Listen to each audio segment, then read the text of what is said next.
Hello students, चलिए start करते हैं। सीबीएसई द्वारा लॉन्च सैंपल पेपर का सेक्शन सी पार्ट हम इस वीडियो में कवर करेंगे। सेक्शन ए और बी हमने कर लिया है यहाँ पे। तो आप अगर उनकी वीडियो देखना चाहते हैं तो आई बटन पे आपको उनकी वीडियो मिल जाएगी। और कोई भी डाउट किसी प्रकार का लगे तो आप मुझे व्हाट्सअप करके जरूर पूछ सकते हैं। अब यहाँ पे सेक्शन सी के अंदर मैं सबसे पहले जनरल इंस्ट्रक्शन की बात करूंगा कि यहाँ पे आपको 4 क्वेश्चंस देखने को मिलेंगे और सभी के सभी 4 मार्क्स के होंगे। मतलब ये जो सेक्शन है हमारा 16 मार्क्स का होने वाला है। दूसरा, यहाँ पे एक क्वेश्चन ऐसा मिलेगा जिसमें आपको चॉइस मिलेगी, मतलब 2 क्वेश्चन होंगे, दोनों में से आपको एक अटेम्प्ट करना है। ये तो हो गई जनरल इंस्ट्रक्शन की बात। अब बात करते हैं सेक्शन सी के अंदर जो क्वेश्चन नंबर 11 है वो क्या है। सबसे पहले स्टेटमेंट रीड करेंगे। The internal and external radii of spherical shell are 3 centimetre and 5 centimetre respectively. एक स्फेरिकल सेल है जिसकी इंटरनल और एक्सटर्नल रेडियाई जो है 3 सेंटीमीटर और 5 सेंटीमीटर हमें दे रखी हैं। It is melted and recast into A solid cylinder of diameter 14 centimetre, जिसको मेल्ट करके एक सॉलिड सिलेंडर बना दिया गया है और जो कि 14 सेंटीमीटर डायमीटर का है। तो हमें इस सिलेंडर की हाइट फाइंड आउट करनी है और total surface area of cylinder find out करना है। तो सबसे पहले हम क्या करेंगे, यहाँ पे अपना एक फिगर यहाँ पे ड्रॉ कर लेते हैं। तो देखते हैं यहाँ पे सबसे पहले हम स्फेरिकल सेल बनाएंगे। तो ये हो गई हमारी एक स्फेरिकल सेल। इस तरीके से इसको हम उठा के इसके ऊपर एडजस्ट कर लेते हैं। अब यहाँ पे आपको देखो रेडियस दे रखे हैं इंटरनल और एक्सटर्नल। तो ये तो मान लिया हमारा क्या है, इंटरनल रेडियस, और ये मान लिया क्या है हमारा यहाँ पे एक्सटर्नल रेडियस। इस तरीके से हो गई स्फेरिकल सेल। इसको क्या किया है उसने, मेल्ट करके एक सिलेंडर में, सॉलिड सिलेंडर में कन्वर्ट कर दिया। मतलब ये इस तरीके से ये एक सिलेंडर यहाँ पे बन गया हमारा। फिगर आपको अच्छे से समझ में आ गया होगा, इसका कोई भी दिक्कत नहीं होनी चाहिए। तो यहाँ पे इस तरीके से यहाँ पे कन्वर्जन हुआ है।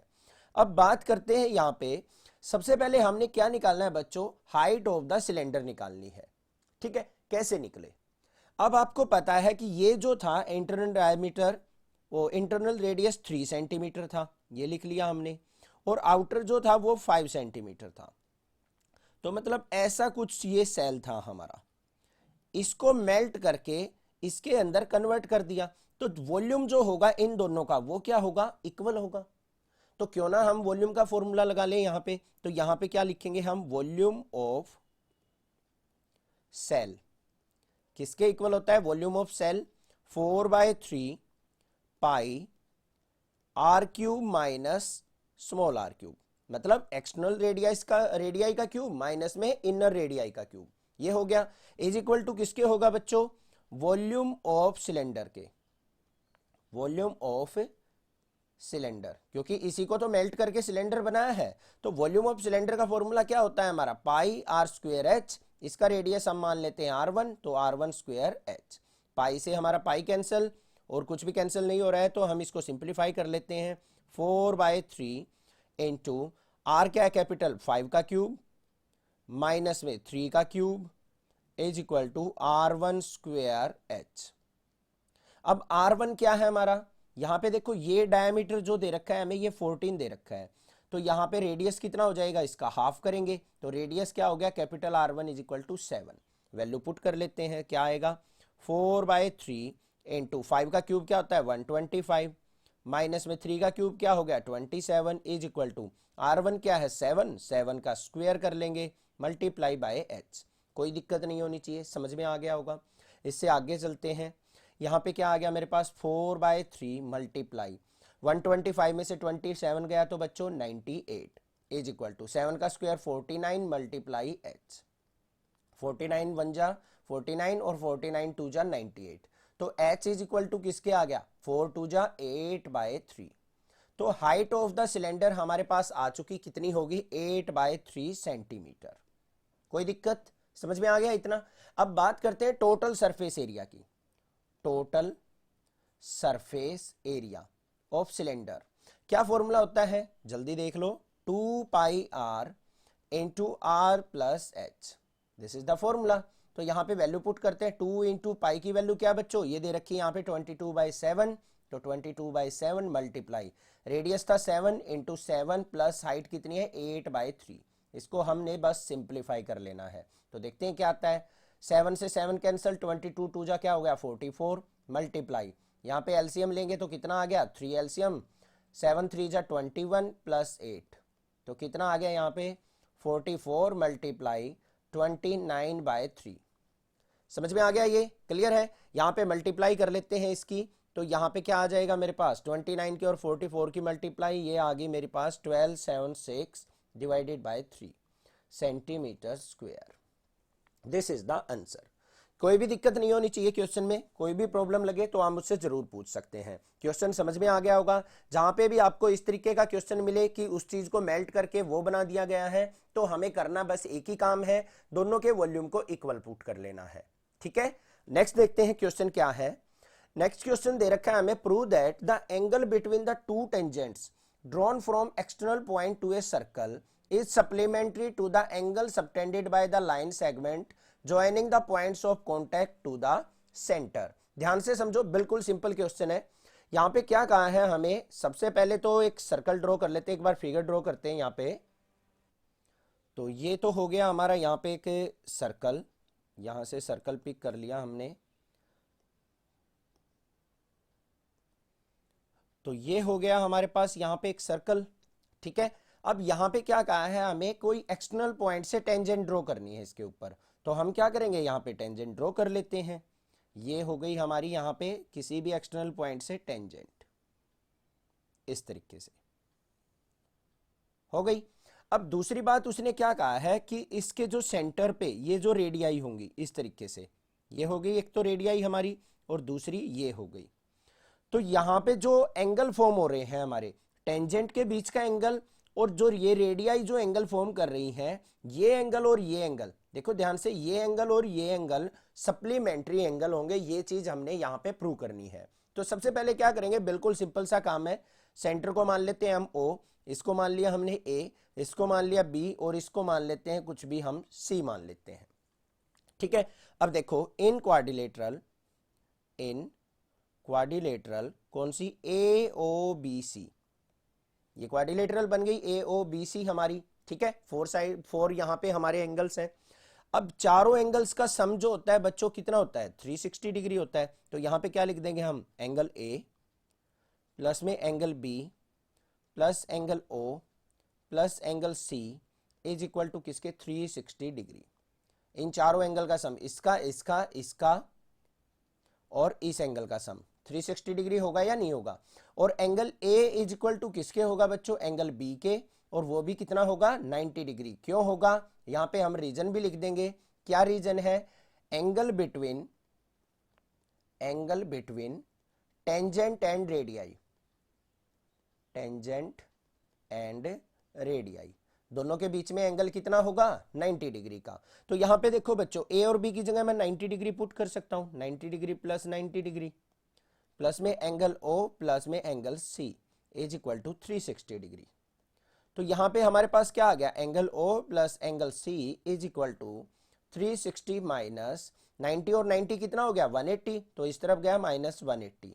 तो angle O plus angle C हमारे पास कितना निकल के आ गया बच्चों, यहां पे 180 डिग्री। यही चीज तो हमने प्रूव करनी थी कि एंगल O और एंगल C का जो सम है 180 डिग्री होना चाहिए या फिर सप्लीमेंट्री होना चाहिए। सप्लीमेंट्री का मतलब यही होता है कि अपोजिट एंगल का सम क्या होगा 180 डिग्री होगा। प्रूव हो गया, समझ में आ गया क्वेश्चन, कोई डाउट नहीं होना चाहिए। नेक्स्ट क्वेश्चन देखते हैं क्या है। The two tangent TP and TQ are drawn to a circle with centre O from the external point T, then prove that angle PTQ is equal to twice of angle OPQ। ये most important question है, ये ऐसा question आपको exam में जरूर देखने को मिल सकता है। ठीक है, ध्यान से समझना क्या है। यहां पे हमने इसका फिगर ड्रॉ कर लिया है, यहां पे ये हमारा T पॉइंट है, ये हमारा P पॉइंट है, ये O पॉइंट है, और ये हमारा क्या है Q पॉइंट है। अब यहां पे हम कैसे प्रूव करें कि एंगल PTQ, कौन सा PTQ जो है ट्वाइस ऑफ OPQ है, OPQ इस एंगल का ट्वाइस है PTQ, ये वाला एंगल। तो कैसे प्रूव होगा, बिल्कुल सिंपल है। ध्यान से देखो बच्चों, ये जो एंगल है, ये वाला एंगल ध्यान से देख लो, मैं जो सा ड्रॉ कर रहा हूं, और ये वाला एंगल, दोनों क्या होंगे हमारे इक्वल होंगे। इसको मान लेते हैं हम एंगल 1, और इसको भी मान लेते हैं हम एंगल 1। क्यों होंगे इक्वल? क्योंकि PT जो है यहां पे देखो as PT is equal to क्या है TQ, दोनों एक्सटर्नल पॉइंट से टेंजेंट है, तो यहां पे क्या हो जाएगा angle 1 is equal to angle 1 होगा। ये चीज क्लियर है, कोई दिक्कत की बात नहीं है। अब हमें पता है यहां पे इन ट्रायंगल PTQ के अंदर एंगल 1 प्लस में एंगल 1 प्लस में angle PTQ is equal to किसके होगा बच्चों? 180 डिग्री, क्योंकि तीन एंगल्स का सम क्या होगा? 180 डिग्री होता है। अब यहां से अगर मैं एंगल 1 और एंगल 1 को ऐड करूं तो क्या होगा? ट्वाइस ऑफ एंगल 1 प्लस में angle PTQ is equal to 180 degree, और यहां पे twice of angle 1 is equal to क्या आ जाएगा? 180 माइनस एंगल PTQ, और एंगल 1 जो आ गया मेरा कितना निकल के आ गया? 2 से इसको डिवाइड कर लेंगे, 2 से डिवाइड करेंगे तो एंगल 1 इज इक्वल टू क्या हो गया बच्चों? 90 माइनस एंगल PTQ का हाफ। ये चीज समझ में आ गई या नहीं आ गई? बस इतना पता लग गया, एंगल 1 पता लग गया हमें क्या होने वाला है। इससे नेक्स्ट स्टेप देखते हैं। अब आपको पता है बच्चों जो टेंजेंट होती है और रेडियाई होती है उसके बीच में ये पूरा एंगल कितने डिग्री का बनेगा ये बता दो बस। ये जो एंगल होगा ये एंगल ये 90 डिग्री होगा या नहीं होगा? होगा। तो ये किस किस का सम है? इस छोटे से एंगल 1 का और इस एंगल का सम है या नहीं है? तो मैं यहां पे क्या लिख सकता हूं? एंगल OPQ प्लस में angle QPT is equal to किसके होगा? 90 डिग्री के। और एंगल QPT कितना है हमारा? एंगल 1 है, तो यहां पे एंगल OPQ प्लस में angle 1 is equal to 90 degree, और एंगल 1 की वैल्यू यहां से पुट कर लूंगा मैं, तो यहां पे क्या आ जाएगा? एंगल OPQ प्लस में 90 minus angle PTQ divided by 2 is equal to 90 degree. ठीक है, तो angle OPQ is equal to किसके आ गया बच्चों? इस सारी टर्म को ले जाओ राइट साइड, तो क्या आ गया यहाँ पे? 90 माइनस 90 प्लस में एंगल PTQ डिवाइडेड बाय 2। 90 से 90 कैंसिल, तो एंगल OPQ किसके इक्वल हो गया बच्चों? एंगल PTQ डिवाइडेड बाय 2 के। 2 की इस तरफ मल्टीप्लाई होगी तो क्या हो गया हमारा? Angle PTQ is equal to twice of angle OPQ के। Hence proved. यही चीज तो प्रूव करनी थी हमें। बस आ गया समझ में? क्लियर है क्वेश्चन? कोई भी डाउट लगे तो आप मुझसे दोबारा पूछ सकते हैं। नेक्स्ट क्वेश्चन देखते हैं हम क्या है। क्वेश्चन नंबर 13 केस स्टडी का क्वेश्चन यहाँ पे हमें दे रखा है, तो बड़े ध्यान से करना है, घबराने की जरूरत नहीं है। 9 चैप्टर आपको मैंने बहुत अच्छे से करा रखा है, वीडियो आप प्लेलिस्ट में जाके सभी चैप्टर की देख सकते हैं। क्वेश्चन पढ़ते हैं क्या है। सबसे ऊपर तो बकवास दे रखी है, इसको पढ़ने की जरूरत नहीं है। मेन क्वेश्चन स्टार्ट होता है हमारा यहाँ से। A guard stands at the top of the 240 metre tower. एक गार्ड है जो कि इस टावर के ऊपर खड़ा है, यहाँ पे 240 मीटर की हाइट पे। Observed an unidentified boat coming towards it. ये बोट जो है मान लिया उसकी तरफ आ रही है। यहाँ पे बोट तो नहीं है बट हम इसको बोट मान लेते हैं, जो कि इसकी तरफ आ रही है। एक क्लिनोमीटर और inclinometer is an instrumental used for measuring angles or slopes. The guard used the clinometer to measure the angle of depression of the boat coming towards the lighthouse and found it to be 30 degree. उसने क्या देखा? यहाँ पे देखो, ये इस तरीके से हम यहाँ पे लाइन बना लेते हैं। ये हमारा टावर हो गया। यहाँ पे उसने क्या देखा? एंगल ऑफ डिप्रेशन इस बोट का ये वाला 30 डिग्री देखा उसने यहाँ से। इतना समझ में आ गया? और ये जो हाइट थी ये कितनी हमारी? 240 मीटर है।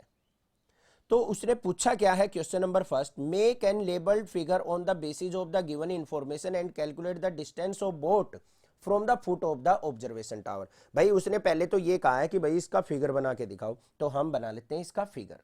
तो भाई फिगर बनाने के लिए हमें क्या करना है? ये हमने क्या कर लिया, एक लाइट हाउस बना लिया। फिर हमने क्या करना है? मान लो कहीं पे एक बोट है, उसका डिस्टेंस हमने इस तरीके से बना लिया। अब यहाँ पे बोट तो हम नहीं ले सकते, बोट नहीं बनेगी हमारे से, तो कोई बात नहीं, हम यहाँ पे बोट मान लेते हैं। तो यहाँ पे एक डॉटेड लाइन लेंगे क्योंकि एंगल ऑफ डिप्रेशन बनाना है हमें ये। ठीक है, अब यहाँ से लेके यहाँ तक बोट तक जो एंगल ऑफ डिप्रेशन है वो कितने डिग्री बताया है उसने? 30 डिग्री बन रहा है। ये रहा 30 डिग्री। बन गया हमारा फिगर। यहां पे नेमिंग कर लेते हैं इसको, कोई भी नेम दे दो, ए बी सी। और ये हमारी हाइट होगी, ये कितनी दे रखी है, 240 मीटर। यहां तक तो कोई दिक्कत नहीं होनी चाहिए आपको, क्लियर है। अब ये एंगल 30 डिग्री है, तो बच्चों ये एंगल भी कितना होगा हमारा, 30 डिग्री होगा या नहीं होगा। हमें निकालना है ये कि भाई बोट से लेके और फुट ऑफ द टावर का डिस्टेंस कितना है। तो कैसे निकलेगा, सिंपल सा काम है, इन ट्रायंगल ए बी सी। हमने ये ट्रायंगल यूज कर ली ए बी सी। इसके अंदर देखो बच्चों, परपेंडिकुलर हमें पता है, बेस हमें निकालना है। तो परपेंडिकुलर और बेस का रिलेशन क्या होता है, टेन थीटा। तो यहां पे क्या लिखेंगे हम, A B by B C is equal to tan 30 degree. लिखेंगे या नहीं लिखेंगे। ए बी कितना है हमारा 240 डिवाइडेड बाय बी सी हमने निकालना है। और टेन 30 की वैल्यू क्या होती है बच्चों, 1/√3। तो B C is equal to किसके आ गया, यहाँ पे √3 की 240 से मल्टीप्लाई होगी, तो 240√3 मीटर। समझ में आ गई बात, क्लियर है। ये आ गया मेरा डिस्टेंस, ये आ गया आंसर नंबर 1, 2 मार्क्स मिल गए आपको। दूसरा क्या कहा है उसने, ध्यान से देख लो क्वेश्चन के अंदर। पहले क्वेश्चन की स्टेटमेंट पढ़ो। आफ्टर 10 मिनट्स, 10 मिनट बाद the guard observe that the boat was approaching the tower and it's distance from the tower is reduced by 240 into √3 - 1। उसने क्या देखा कि 10 मिनट बाद जो ये बोट सी पॉइंट पे थी ना, वो कहीं इस टावर के नजदीक आ गई, मान लो यहां आ गई, ठीक है। और कितना डिस्टेंस रिड्यूस हो गया, 240 इंटू √3 - 1 डिस्टेंस जो है कम हो गया है। ही इमीडिएटली रेज्ड द अलार्म, तो उसने अलार्म बजा दिया, खतरे का, डर गया वो, कहीं कोई खतरा तो नहीं है। What was the new angle of depression of the boat from the top of the observation tower? तो अब जो ये एंगल ऑफ डिप्रेशन बनेगा ये क्या होगा, ये हमारा बताना है, हमने बताना है कि कितने डिग्री का अब बनेगा। तो कैसे करना है चलिए देखते हैं।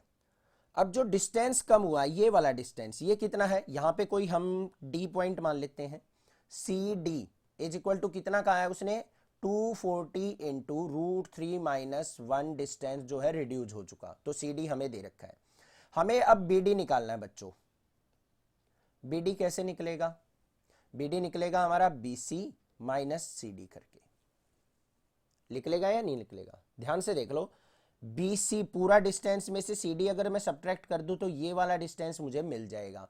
बी सी कितना था, अभी अभी निकालना है हमने, 240 इंटू √3 माइनस में 240 इंटू √3 - 1।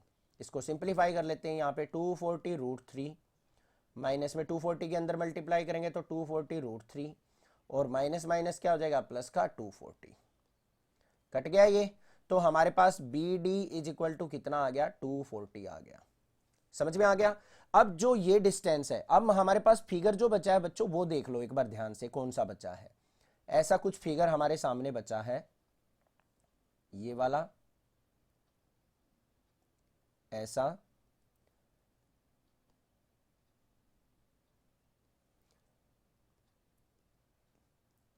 ये फिगर बचा है।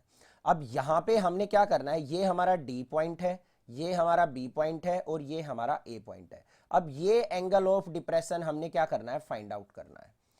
ये हमारा क्या है, यहां पे ध्यान से देखो, ये जो डिस्टेंस है ये 240 आया है हमारा, ध्यान से देखो, बी डी 240, ये भी हमारा 240 था।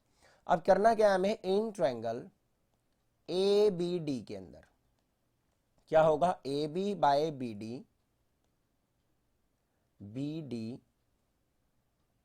Is equal to tan theta, ये होगा हमारा थीटा। तो हमें थीटा की वैल्यू निकालनी है, क्या होगी, ए बी की वैल्यू क्या बच्चों 240, बी डी भी कितना है 240 is equal to tan theta. तो 240 से 240 cancel, tan theta is equal to किसके आ गया मेरा, 1 के इक्वल, और थीटा इज इक्वल टू क्या हो जाएगा यहाँ पे 45 डिग्री, क्योंकि 1 कितने पे होता है 45 पे। तो ये थीटा हमारा 45 डिग्री आ गया, तो एंगल ऑफ डिप्रेशन भी अब क्या हो जाएगा 45 degree. This is the answer. समझ में आ गया कैसे करना था, कोई ज्यादा डिफिकल्ट नहीं था क्वेश्चन, 4 मार्क्स का था, आपको इजिली मिल जाएंगे। नेक्स्ट क्वेश्चन देखते हैं क्या है, केस स्टडी क्वेश्चन है, question number 14। Pushups are a fast and effective exercise for building strength. भाई पुशअप्स जो हैं बच्चे कितने लगाते हैं, ये आपने कमेंट करके बताना है कि आप कितनी पुशअप्स लगा सकते हो एक बार में, ठीक है। और यहाँ पे तो भाई लंबी चौड़ी बात कही गई है, ये तो भाई तगड़ा सा बंदा लग रहा है मुझे कोई। तो यहाँ पे ये एक्सरसाइज की बात कर रहा है, तो ध्यान से देखते हैं।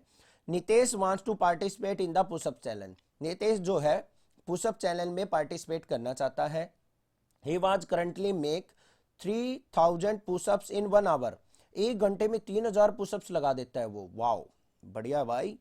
But he wants to achieve a target of 3900।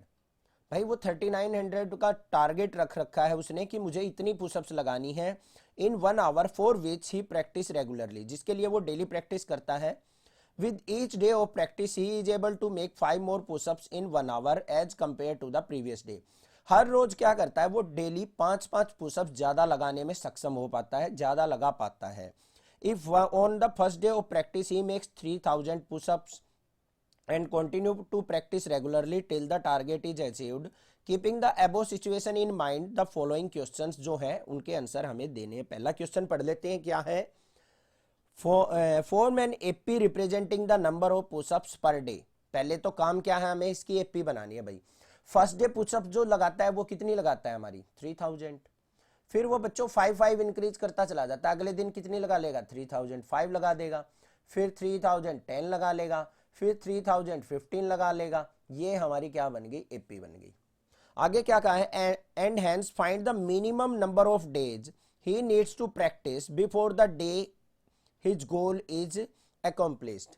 तो हमने बताना है कि कम से कम कितने दिन में वो अपने इस गोल को अचीव कर लेगा। तो कैसे करना है, nth टर्म का फॉर्मूला हम यहाँ पे अप्लाई कर देंगे। सबसे पहले देखो ए फर्स्ट टर्म क्या है 3000, कॉमन डिफरेंस क्या है बच्चों 5 का है, और a n is equal to क्या होगा a plus n minus 1 into d. हमें एन की वैल्यू निकालनी है कि एन गोल को अचीव वो कितने दिन में कर लेगा। लास्ट टर्म क्या थी हमारी 3900 पुशअप पे पहुंचना है, तो ए एन हमें दे रखा 3900, ए क्या हमारा 3000 प्लस में n minus 1 into common difference 5। 3000 इस तरफ आएगा तो 900 माइनस में 3000 is equal to n minus 1 into 5। यहाँ पे कितना आ गया 900 is equal to n minus 1 into 5 से इसको डिवाइड करेंगे तो कितना आ गया ये 5 1 जा 5, 5 8 जा 40 और ये आ गया 180 is equal to n minus 1। -1 को इस तरफ लेके आएंगे तो एन इज इक्वल टू क्या हो गया 181। तो वो 181वें दिन जो है 3900 पुशअप लगा देगा। बट यहां पे ध्यान से देखो बच्चों क्या पूछा है, ऐसी ही चीजें आपको मिलेंगी क्वेश्चन के अंदर। यहां पे देखो he need to practice before the day his goal is accomplished. तो कौन से दिन से पहले उसका गोल अचीव हो चुका होगा, इससे एक दिन पहले उसने पूरी पुशअप्स की तैयारी कर ली होगी, क्योंकि 181वें दिन तो वो पूरी की पूरी 3900 लगा देगा, तैयारी तो उससे पहले ही होगी उसकी। ठीक है, तो यहां पे क्या आ जाएगा 180वें दिन on 180 day his practice is accomplished. तो उसकी प्रैक्टिस पूरी हो चुकी होगी। क्वेश्चन समझ में आ गया ना, क्लियर है? इस तरीके का क्वेश्चन आपको देखने को मिलेगा। आगे क्या है, find the total number of pushups performed by Nitesh up to the day his goal is achieved. तो भाई जब तक उसने गोल अचीव किया तब तक जो नितेश ने कितनी टोटल पुशअप्स लगा दी, ये हमने निकालना है। तो कैसे निकालेंगे, ध्यान से देख लो भाई। पहले दिन उसने कितनी पुशअप्स लगाई 3000, फिर 3005, फिर ऐसे ही चलता चला गया, लास्ट वाले दिन कितनी लगा दी 3900। तो हमें इन सब का सम फाइंड आउट कर लेना, और सम का फॉर्मूला क्या होता है S n is equal to n by 2 into 2a plus n minus 1 into d बी होता है। और यहाँ पे फर्स्ट टर्म और लास्ट टर्म पता है तो हम क्या लगा सकते हैं, यहाँ पे a प्लस एल भी लगा सकते हैं। तो लगा देते हैं S n is equal to n की वैल्यू क्या है बच्चों, यहाँ पे वैसे तो लास्ट वाले दिन 181 वाले दिन भी वो लगाएगा पुशअप्स, तो 181 बाई 2 इंटू ए की वैल्यू क्या है 3000 प्लस में 181वें दिन उसने कितनी पुशअप लगाई 3900, 3900। इसको सिंप्लीफाई कर लेते हैं, S n is equal to 181 by 2 multiply 16900। ये हो गया। यहाँ पे 2 से इसको काटेंगे तो यहाँ पे क्या आ गया मेरे पास 3450। 3450 की 181 से मल्टीप्लाई करेंगे तो ये आ गया मेरे पास calculation 6,24,450 pushups. This is the answer. भाई इतनी सारी पुशअप्स तो मुझे तो नहीं लगता कि इतनी लगा दी होंगी उसने भाई। 6,24,000 मतलब क्वेश्चन में कुछ भी दे सकते हैं वो, अब इमेजिनरी बात है, कुछ भी बना लो, बट आपको कमेंट करके बतानी है आप कितनी पुशअप्स लगा सकते हो। ठीक है, क्वेश्चन समझ में आ गया होगा कैसे करना था। अब आपके माइंड में एक क्वेश्चन आ रहा होगा, सर आपने यहाँ पे एन की वैल्यू 180 क्यों नहीं ली? बच्चों एन का मतलब यहाँ पे जो हमने निकाला है वो 181वें दिन पुशअप कंप्लीट करेगा, 3900 लगाएगा। उसने पूछा था कि कौन जिस दिन वो पुशअप लगाएगा उससे पहले दिन जब उसकी तैयारी हो चुकी होगी वो कौन सा दिन होगा? वो तो 180वां दिन होगा ना, यहाँ पे एन की वैल्यू थी वो। वैसे 181वें दिन वो 3900 पुशअप पूरी करेगा, तो उसकी भी तो निकालनी है ना हमें। समझ में आ गया होगा क्वेश्चन? कोई भी डाउट किसी प्रकार का लगे तो आप मुझसे पूछ सकते हैं, अदरवाइज चैनल को सब्सक्राइब कीजिए, लाइक कीजिए और शेयर कीजिए। Thank you students for your love and support for next classes.